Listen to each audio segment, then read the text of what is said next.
Welcome to the second webcast in the How to Get Published series for authors. The purpose of this presentation is to provide advice about the use of proper scientific language in a manuscript. It's important to take seriously the presentation of your manuscript, especially the language you use to communicate your results. Without clear and proper language, editors and reviewers will not grasp the full message or impact of your work. Even though the findings you report might be cutting edge, poor language quality, like errors in grammar, spelling, or language usage, could delay publication or could lead to outright rejection of the paper, preventing the research from getting the recognition it deserves.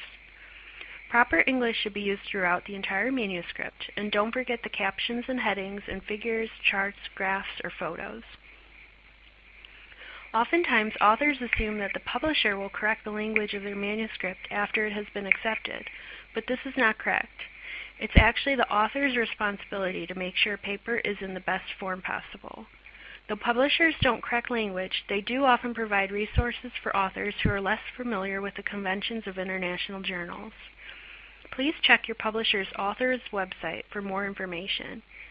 Some publishers may even perform technical screening prior to peer review, and if the quality of the language of your paper doesn't meet a journal's minimum standards, it could be returned to you for improvement. The key to presenting your work well is to write clearly, objectively, accurately, and concisely. Foreign language students should practice writing in English at any moment that they can, and even keep records in English during their research to practice their language skills. It's obvious that you should try to prevent spelling errors using a spell checker in English, but the other most common language errors include sentence construction, incorrect tenses, inaccurate grammar, or the mixing of languages throughout the manuscript. I'll go into detail about each of these cases in the following slides. You should always read the Journal's Guide for Authors to check for any additional language specifications. To write a successful manuscript, first be aware of the sentence structure that you use. Sentences should be constructed in short, factual bursts. Long and complicated sentences tend to confuse readers. Only one idea should be conveyed in each sentence. And in fact, the average length of sentences in scientific writing is only about 12 to 17 words. You must also take care to use the proper tenses when describing your work and findings. The present tense should be used for known facts and hypotheses. For example, the average lifespan of a honeybee is 6 weeks. But the past tense should be used for describing experiments that have been conducted and the results of these experiments. For example, the average lifespan of bees in our contained environment was 8 weeks. Being consistent and correct in your use of tenses makes your paper easier to understand for the reader. Pay special attention to the grammar used in your manuscript. One way to help make the work and results clearer for the reader is by using the active rather than the passive voice.